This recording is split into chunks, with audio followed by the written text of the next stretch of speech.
ছাড়া এই দুনিয়ায় প্রত্যেকটা সন্তান এতিমের মতো। মা ছাড়া কিছুই ভালো লাগে না। মা চলে যাওয়ার পরে ঘরে একদণ্ড মন বসে না। যেখানে যাই সেখানে মনে হয় যেন মা আছে। মাকে খুব মিস করছি। মাকে অনেক মনে পড়ে। তাই বাসায় ভালো লাগে না, কান্নাকাটি করে মন বসে না ঘরে। এজন্য তো আত্মীয়-স্বজনের বাসায় ঘুরে ঘুরে বেড়াই। কি করব? সবাই বলতেছে বাসায় বসে থাকলে মন আরো খারাপ লাগবে। তাই তারা সবাই ফোন দিয়ে তাদের বাসায় নিয়ে যায়। তো ওই তো ফুফাতো বোনের বাসায় চলে গেলাম। ফুফাতো বোন মাছ রান্না করতেছে। তো ভাইয়ের বউ একটু সবজি-টবজি সব কেটে দিয়েছে আপুকে। এই তো মাছ ভাজ তো আপু এই তো রান্না বান্নার আয়োজন করছে। মাছগুলো ভাজবে এখন। মসলা মাখিয়ে নিয়েছে, এখন ভাজি করবে।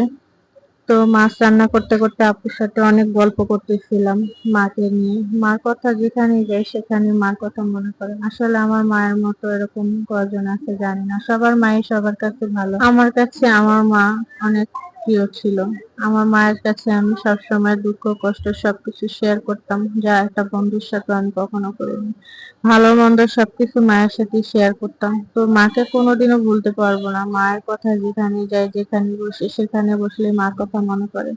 আমার মা ছিল আমার জীবনের শ্রেষ্ঠ উপহার, কিন্তু আজকে মা ছাড়া আমি পুরো একা। সবকিছু থেকেও মনে হয় যেন আমার কাছে কিছুই নেই, শুধু মাকেই অনুভব করি, মাকেই মিস করি। তো এই তো আপু রান্না বান্না করছে। তো মাছ দিয়ে টমেটো দিয়ে ভুনা করছে। মাছ প্রায় রান্না করা শেষ।